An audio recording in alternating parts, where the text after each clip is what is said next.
Hey everyone, you're listening to Party Time, My Golf Story with Kevin Walsh and whatever special guest he has today. You can check me out on episode 9 of the podcast. Today I'm wearing Grayson clothes while I'm out practicing because I believe in look good, play good. And follow me on Instagram, Sophia Warren Golf, and hope you enjoy the rest of the show.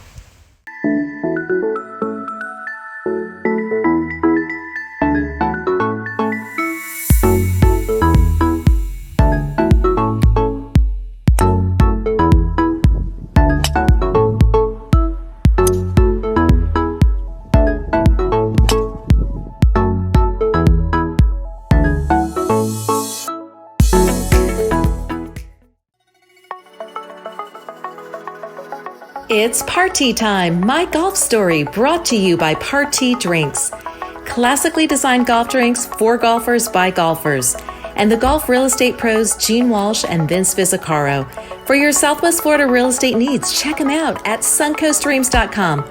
Now here's your host, Kevin Walsh.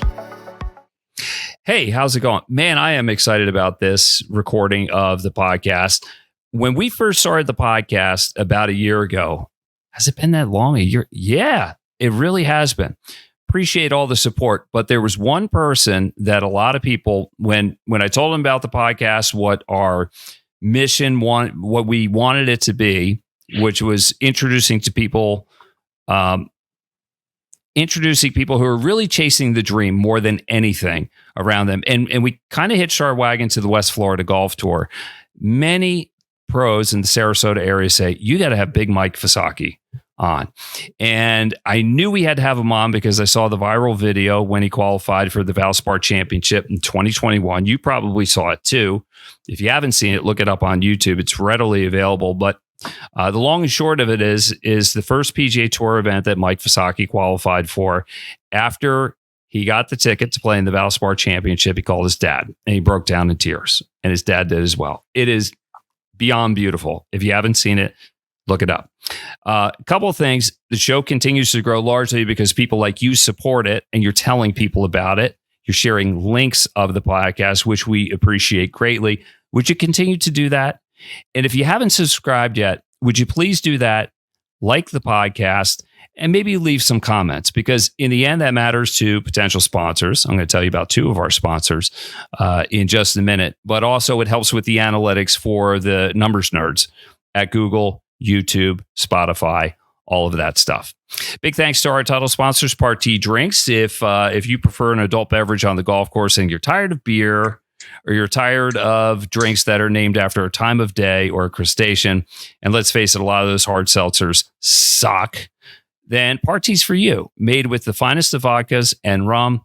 Nice, smooth, refreshing drink for golfers, by golfers, and for a list of the places in which it's sold in the greater Sarasota area and beyond, it'll be scrolling across the bottom of your screen in just a moment. And also a big thanks to the golf real estate pros of Vince Visacki and Gene Walsh from suncoastdreams.com. If your dream is to live in a golf resort community or on any golf course in the greater Sarasota area and Southwest Florida, nobody better than the team of Vince and Gene at suncoastdreams.com, a division of Fine Properties. They're based at Lakewood National Golf Club, which is where our broadcast originates from. So big thanks to everybody.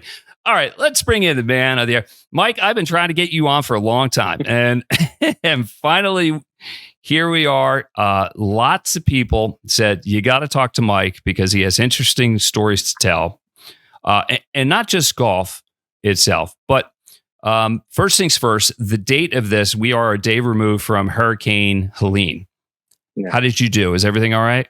Yep. Everything at the house is good. Everything in our neighborhood's good. Parents are good. Girlfriend's parents are good. Where we are in Parish, everything is good. I know Lombo Key, where I work at right now, not so well. The Coast Guard's out there. We were supposed to probably open tomorrow, but I don't think that's going to happen. I talked to my director of golf and he said we may not open till Monday or potentially Tuesday. So hopefully everybody out in Lombo Key, Anna Marie, Siesta Key, or anybody in general, hopefully everyone's doing all right.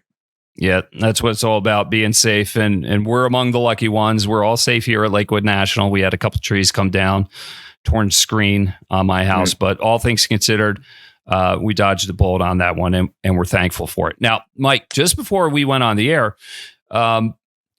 nature called.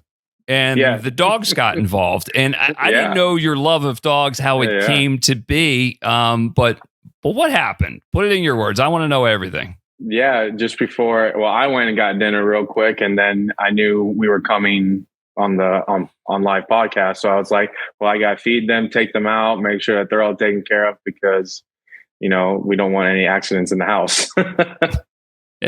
Exactly. What kind of dogs do you have? Yeah, so I have 2 French bulldogs, a male Beau and a female that we just got about a month and a half ago. Her name's Birdie. Obviously, got to stick to the golfing terms. So they're great.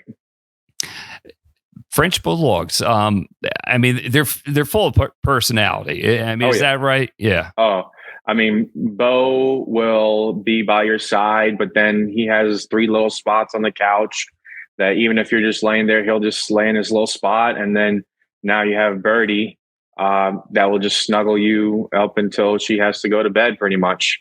So it's nice to have both. One will be away, not always next to you, and then Birdie will always be by you and cuddling. So it's really nice. That's cool. Love of dogs. I mean, you walk in the door, you're their hero just for walking in the door and then feeding them. I've had dogs my whole life, and I actually chip golf balls to my German Shepherd, which freaks some people out, but it's good playtime. Good practice. Work on the high lofted shots. Yes. And hopefully, let it bounce first before they catch it. We don't want broken teeth, but a love of dogs. I mean, who knew? I mean, glad to know that. Hey, Mike, let's get to the good stuff. What everybody knows you for. When you qualified for Valspar in 2021 and you're calling your dad, and then all of a sudden, like, that got out on the internet, you ended up on TMZ, like pretty much everywhere. Just walk me through that phone call and then when the emotion took over. I think the emotion that took over for me personally was when I made the putt and I lifted my hands up. I literally thought that I was going to fall to the ground. I literally felt like my soul came out of me. I didn't know what to do. Like, if you told me to drive a golf cart right now, I probably would have crashed into the trees or something like that, because I had no idea where I was for about 2 minutes. Making that phone call to my dad was really special. All the grind, blood, sweat, and tears that we put in together, and we still do. It was nice to finally see, a lot of hard work pay off, and obviously play in my first PGA Tour event and the closest PGA Tour event to me being in Tampa. So it was pretty special. Well, it was special for your dad as well, because I think you could hear him, and he said he was crying as well. Did you expect it to be that or it just happened? And I'm not the most emotional person, but when stuff like this that you've been dreaming as a kid, it really took both of our hearts, and we literally just we just wanted to collapse because all the grind. And I know he was probably even more tearful than me, honestly.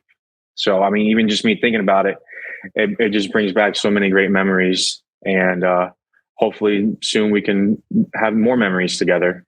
Yeah, that's the whole point, because you're chasing. I think I almost cried when I was watching it too, because I just think when that release, it just lets everybody know how important something is to you, and seeing somebody else's joy, hearing it, seeing it, and feeling it.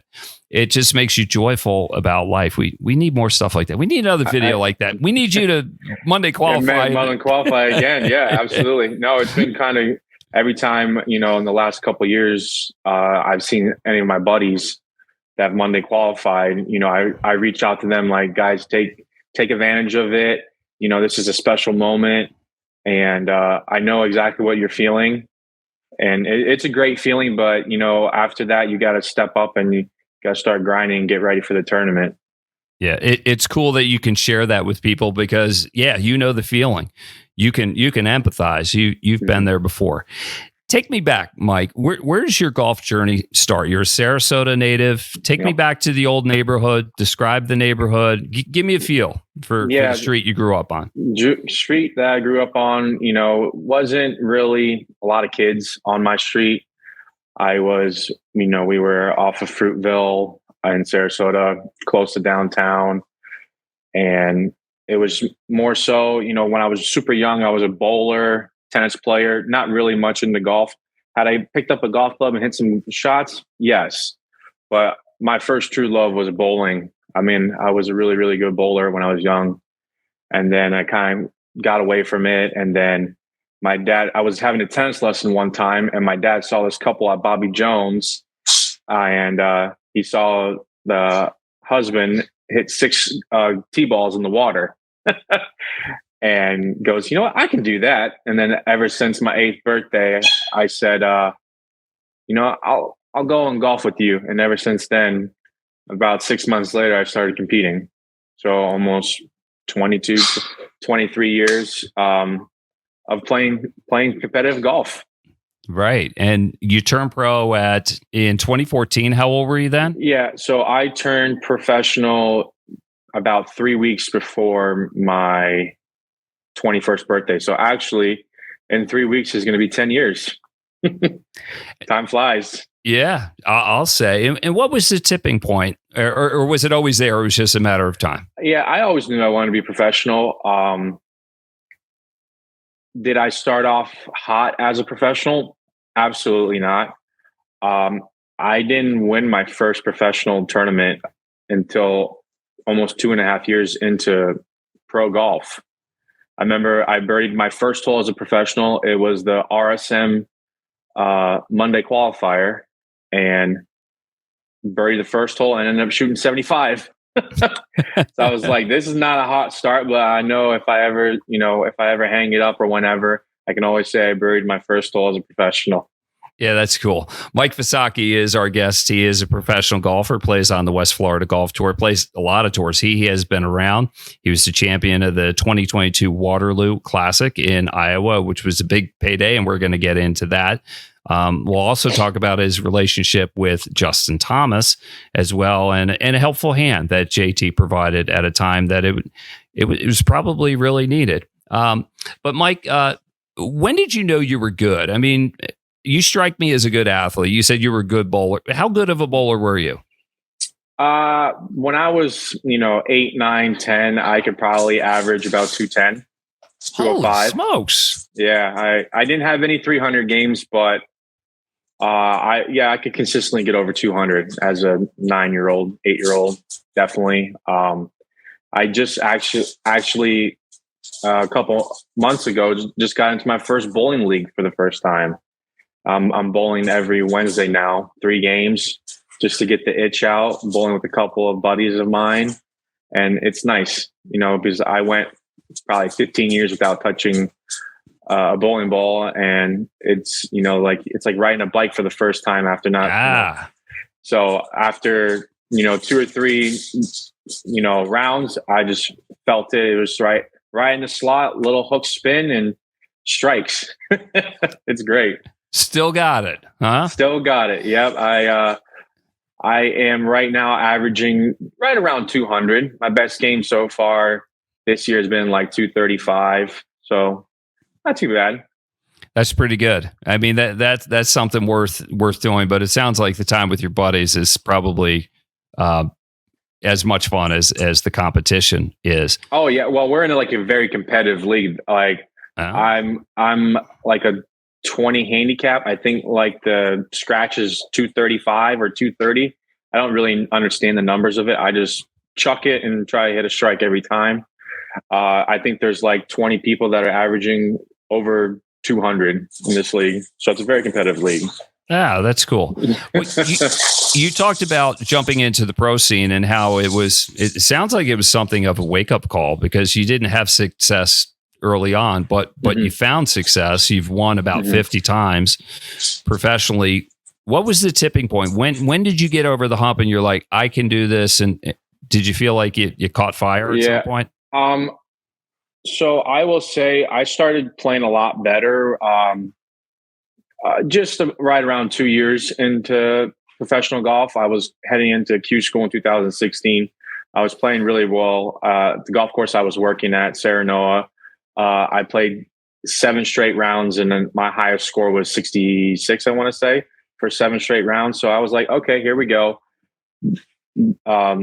Finished, I think, third or fourth at first stage, and I was playing really well going to second stage, and end up injuring my back in the first round of the practice round, actually, and never was able to quite heal. I had an inflammation in my lower back, and I end up playing the first 2 rounds, but I think I shot like 76, 74, but it felt like 10 under par because I could barely walk. And we were going up to the third round because it was at Southern Hills where I Monday qualified. And I tried getting out of the car the third round and I couldn't. Ugh. So I had to withdraw from that. So I think after that tipping point, then I think I started playing a little bit better, started getting a little bit more confidence. My first win was actually at Suncoast Golf Center, where when I was in middle school, I would go there every day after school, every day, because, it would stay light. We would have lights until 10:30. So in middle school, I would get off at 4:45, 5 o'clock, get to the place by 5:30, hit 2 buckets of range balls, go chip and putt for half an hour, and then go play 18 holes. Or it's a 9-hole golf course, but we would always play it twice. So I did that for about 5 or 6 years. So it was kind of nice going back and winning there for my first professional event. That's cool. All right, I'm leading up to Waterloo here in just a moment here. Well, let's just go there right now. Yeah. 2022. Tell me about getting there, and a big payday for one, and probably came at a time that you needed it too, because money's tight if you're chasing the mini tours. Oh, hello. Hi there, Kevin. It's Sheen Walsh from suncoastdreams.com. Let's talk about last week. What a week for a couple of different reasons. Where should we start? Well, we had a devastating hurricane hit our area, Southwest Florida, along the coastline. We were spared here, though, in Lakewood Ranch. We're 15 miles inland.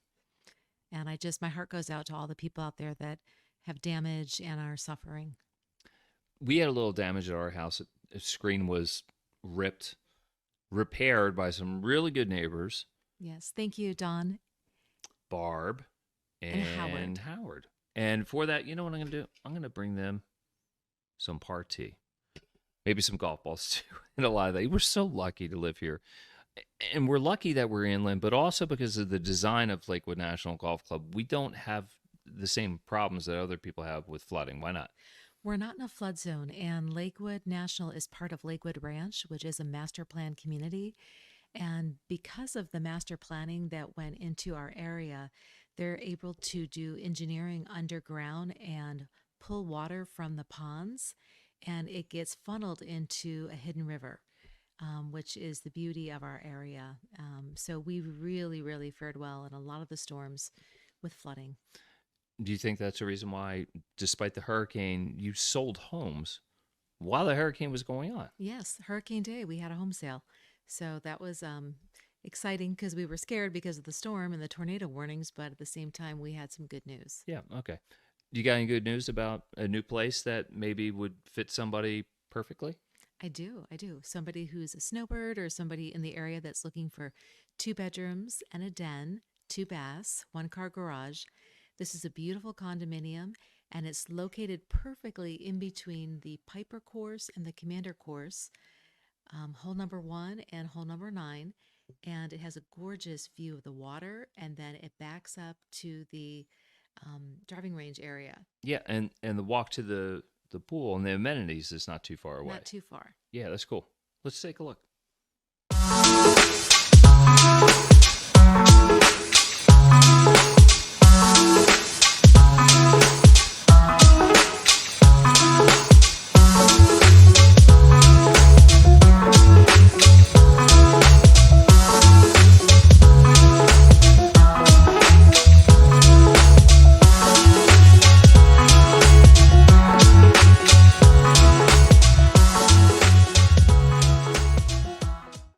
Wow, that is nice. Isn't that gorgeous? The furniture is beautiful. And guess what? It's included. It's turnkey furnished. Oh, perfect. Convenience. Love convenience. Mm-hmm. Gene Walsh, suncoastdreams.com. Thank you, honey. Thank you, Okay. Kevin. So, Mike, tell me about your biggest professional win. Yeah, my biggest professional win came at the Waterloo Open in Waterloo, Iowa, actually, a few years ago. Honestly, it's one of my favorite golf courses. It's super short, 6,200 yards, 5 par fives. Everything's probably driver, short iron into the par fives, 1 par 5, is driver, 4 iron probably. And then one of my favorite holes is like a driver flip sand wedge, par 5. I had a buddy last year caddy for me, and we got on the hole, and I was like, how about this 12-footer for eagle? He goes, what? I go, yeah, we're putting for eagle. He goes, no, we're not. We're putting for birdie. I was like, look at the scorecard. And he looks at me and goes, what? Wow, par 5. There we go, baby. This is my type of course. Yeah, chance to make a ton of birdies. How many under were you for that? That week I shot 23 under and I won by 1. Dang. Yeah. So how many rounds was that? It's 3 rounds. I shot 62, 64, 67 roughly. That's somewhere good. in that neighborhood. Yeah, it was great. Big payday that helped me almost 8 months How much? of golf. How much? It was 50 grand. It was 50 grand. It was nice. Got a check right there on the spot. Didn't have to wait like most tournaments where you keep going and then magically within a week or two you hopefully get that paycheck. There's been plenty of times where I haven't gotten a paycheck in 5-6 weeks. So it was nice to be handed your largest paycheck right there on the spot. I was nervous going into the bank, so I didn't want to go through the ATM. I was like, do I need security with me or something like that? I was so nervous, but yeah, the lady took it, my ID, and she goes, yep, you're all set. I was like, oh, wow, that was easy. How nervous were you coming down the stretch, knowing that you had a chance to win and what was on the line? Because that's a huge payday, man. Yeah. Well, the difference between first and second is, I want to say, about $38,000. So it was a big difference. I knew where I was standing. I had the leaderboard after I made eagle on 14. I want to say, I think I had a 2 or 3 shot lead, and then kind of just parred my next 2, but like pars out there almost feel like bogeys. And then I 3-putted my 17, which is probably the hardest hole out there, long, 210 par 3, tough green. And then the last par 3, it finishes par 3 actually, 210 and then like 190. Mm-hmm. I had probably a 7 iron in the last, missed it left, chipped it to about 5 feet. And I tell you, I was so nervous. I was probably more nervous over that putt than stepping up to the first tee at the Valspar. Mm-hmm. How did you hit it? Was it? Yeah. Did you hit it pure? It was probably the best putt, one of the best putts I've ever made. Honestly, that 5 foot or 5.5, 6 feet up the hill, but it was perfect. It was right to left uphill, and I just said, trust your stroke. You've been putting well all day, and buried it. And I tell you, it was one of the most unbelievable feelings, knowing that like I'm financially set for about, just depending on what you want to do with the money, for almost a year. So It was nice. It was like a relief, not having to worry about bills or paying for tournaments. It was a nice feeling, because there's been plenty of times where I played a tournament where I didn't have enough money to cover the entry fee. I would write a check out, knowing I didn't have the money to cover it. And I was banking on me playing well, that I would make enough money and be able to cover it. And it worked, honestly, 95% of the time. That is so honest. Your candor, just putting, and I don't think you're the only one that's done that before. You've been around, all right? And stories of mini tours are legendary. Let's talk about Justin Thomas, because he went out of his way to talk to you, make you feel like you were a part of the PGA Tour just for that week. But he did more than that. He gave you some money. Can we get into that? Can you share what it was and what it did for you? I mean, he reached out to me. Obviously started following me at the Valspar. didn't really talk much after that. And then he knew I was getting into the Charles Schwab, and he was at PGA at Kiowa, and he messaged me, I want to say Thursday night, and said, "Hey, do you want to play a practice run together on Tuesday at the Schwab?" I was like, "Yes, absolutely." Well, one of the people that I look up to, he helped me out a lot. Unfortunately, we didn't get to play a practice round. It was bad weather on Tuesday.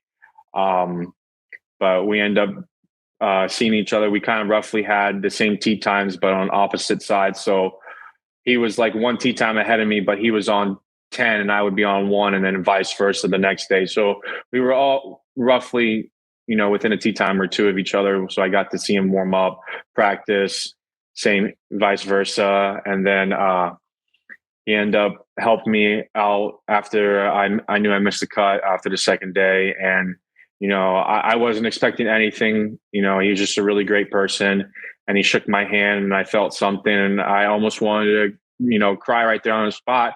I mean, I had no idea I didn't even look at it. I just put it in my pocket, and I didn't even look at it for, until I got back to the hotel room. I didn't even tell my dad or anything. And I looked at it and I was like, "Dad, look." He goes, "Whoa, like, where'd you get that?" I was like, "Look who it's from." And he goes, "Oh my God." So, I mean, it was pretty special. It was able to help me cover, a few months of tournaments, entry fees, travel. He didn't have to do it. It was all coming from his heart. And, because of that, it was able to help me play in the Waterloo Open, because the Waterloo Open's, it's not a cheap event. It's $1,000 entry fee. It all depends on where you're going. Are you flying? Are you getting a rental car? I mean, you can be, depend on if you stay with somebody or not. I mean, that tournament can probably run about $200 to $2,500. So, and knowing that I had the cushion that I can go play and then not have to worry about it because of him, it was great. And then that win obviously helped me, get to Q school, not have to worry about Q school, end up getting my Korn Ferry card later that year. And it was just unbelievable. And after I made it through second stage, there was about a week and a half in between second stage and final stage. And he messaged me and said, "Hey, did you want to come out and golf?" I was like, "Yes, absolutely." And we ended up playing at MJ's golf course, the Grove. Unbelievable place. Oh, Great player, great facility. His dad and my dad hit it off. They're great people. We were supposed to play with Ricky Fowler, but he was having an ultrasound appointment because his wife was giving birth here shortly. And he ended up joining us for 5 holes. So, I mean, it was pretty cool playing with, JT and Ricky Fowler. And the funny thing was we were on the 18th hole at Grove, and there was like a little hill that I obviously saw the hill, but I didn't see what was over the hill. And I ended up driving the golf cart into the bunker. and JT and his dad and Ricky and the guy that was caddying for us, they have like motorcycles. They all looked back and they just all started dying laughing. I'm like, "Guys, I am so sorry. Like, I didn't see this bunker here." They're like, "Dude, don't worry about it. Like, it'll be fixed by the guys tomorrow morning." I was like, "Are you sure? Like, I don't want to be like on the ban list or anything like that." So it was nice to get a little chuckle out of them. Oh man. I'm not going to ask you how much Justin gave you, but clearly it was a generous amount, which, I mean, Yeah.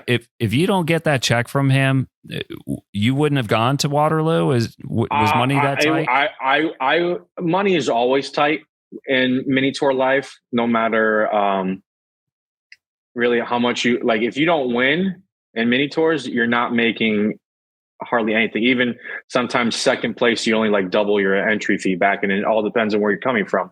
I'm lucky that we've had the West Florida Golf Tour in my backyard, so I've never really had to like pay for a hotel. It gets expensive here and there. All depends on if you want to take practice rounds. You always got to make sure you have golf balls, gloves, shoes. Got to look good, feel good, play good, right?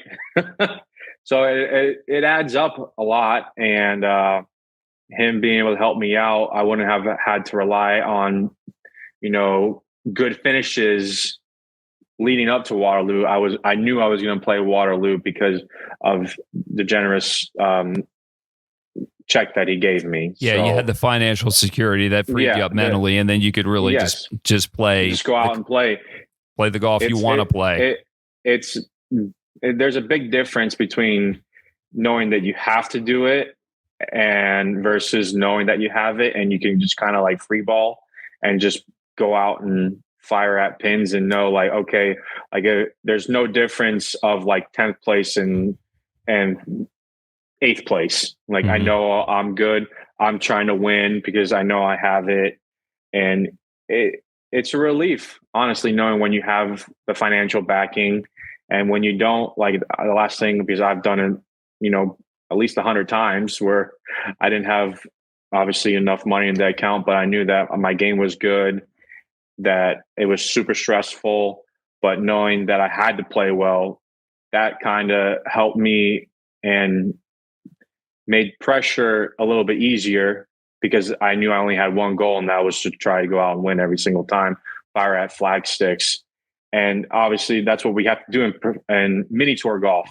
Oh yeah. You know, mini tour golf and PGA Tour golf are kind of like two totally different animals because, you know, you could shoot 68 every time in, you know, mini tour event, and you'll probably honestly maybe win 2 out of 10 events nowadays. You know, back, you know, 5-10 years ago, a little different story.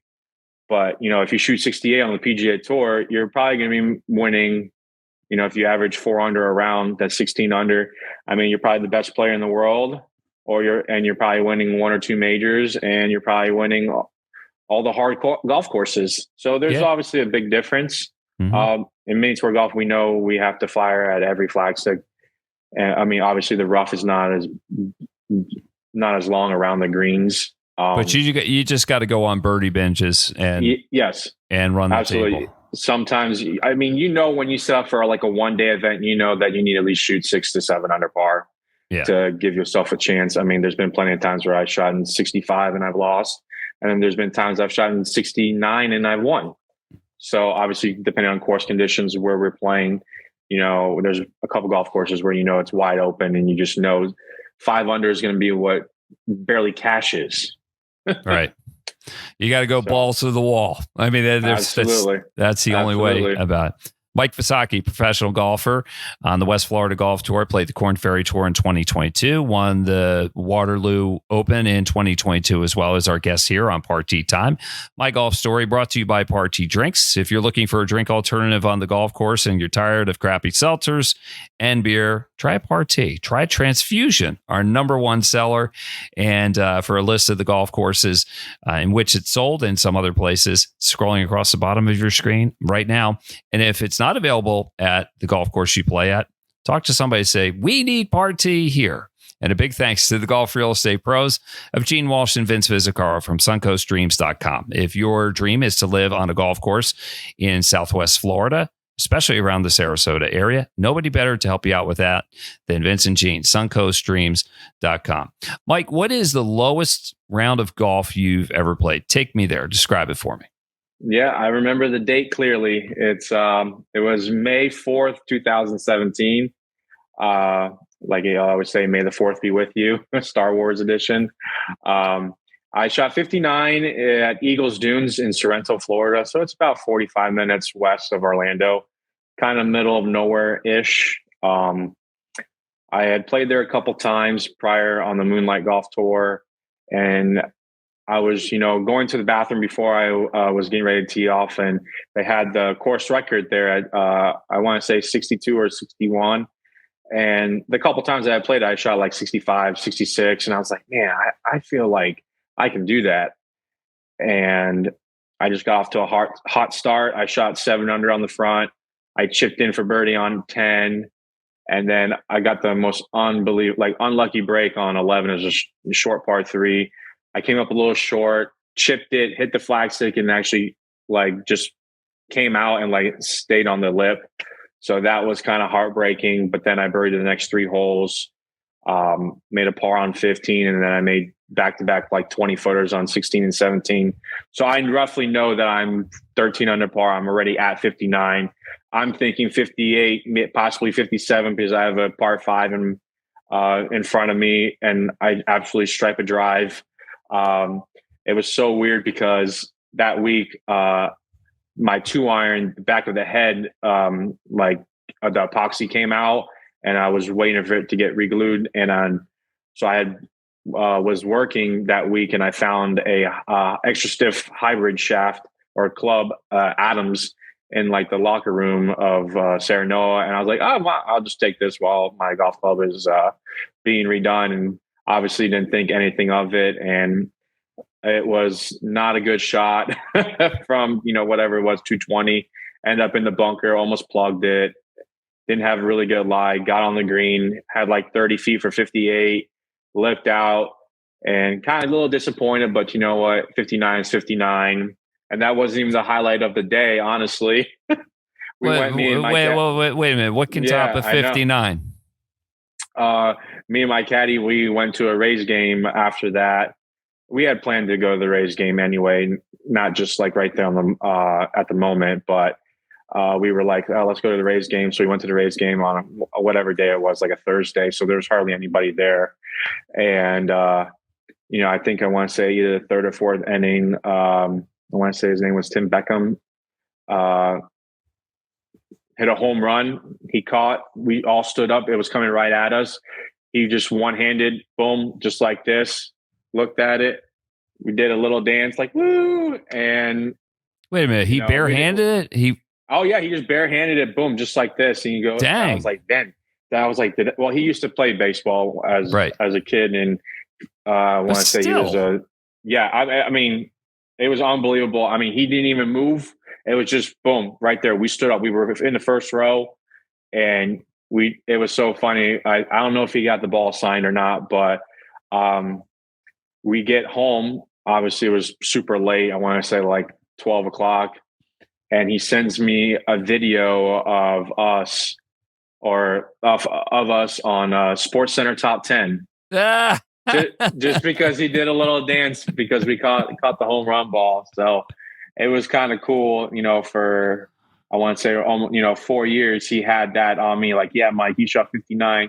Hardly anyone's ever done that. And you just get a little letter in the newspaper saying that you shoot 59. And here I am catching a home run ball, and we're on Sports Center Top 10.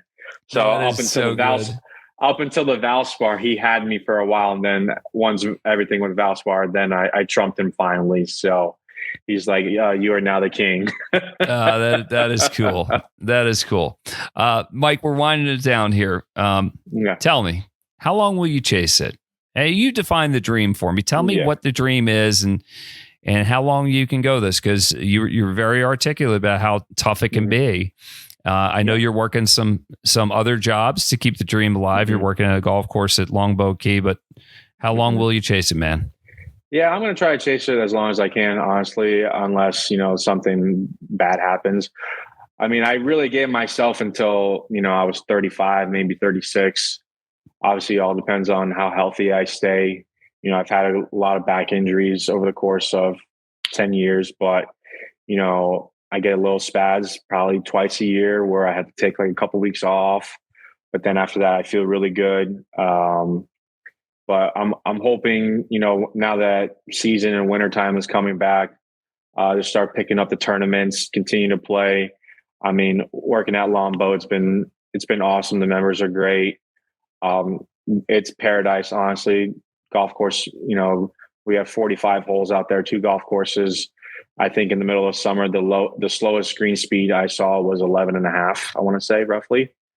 So it was just nice to have a pure golf course throughout the whole summer since I wasn't traveling. So now that I'm out there, I'm able to play and practice. My director of golf, Terry O'Hare, he's been amazing. He knows that I still want to play.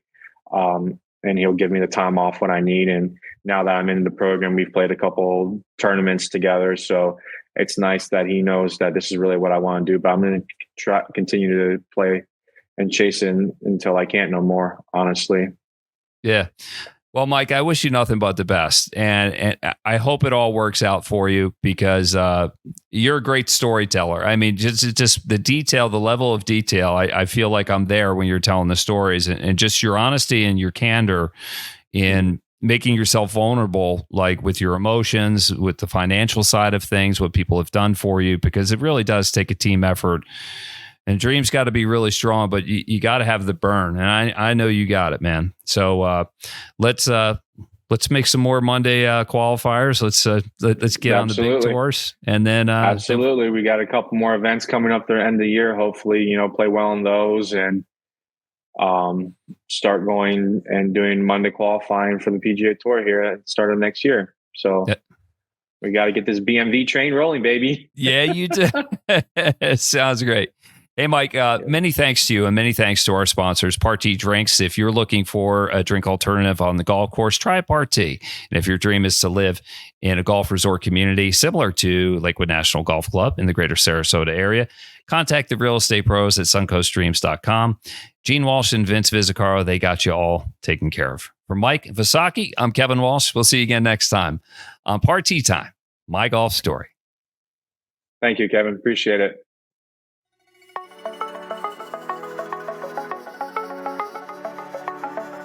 You've been listening to It's Party Time, My Golf Story, brought to you by Party Drinks. Classically designed golf drinks for golfers by golfers, and the golf real estate pros Gene Walsh and Vince Visacki. For your Southwest Florida real estate needs, check them out at suncoastdreams.com or call 941-220-4000.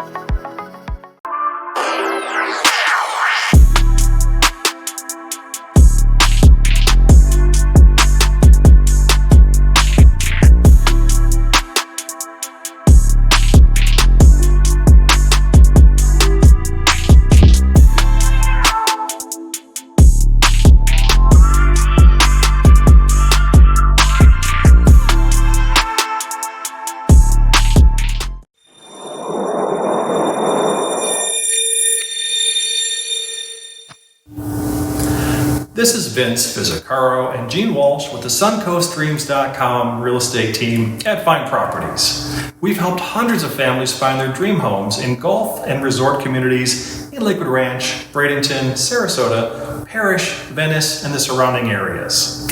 Let us be your guides to finding your dream home here as well. Learn more at suncoastdreams.com or call us at 941-220-4000.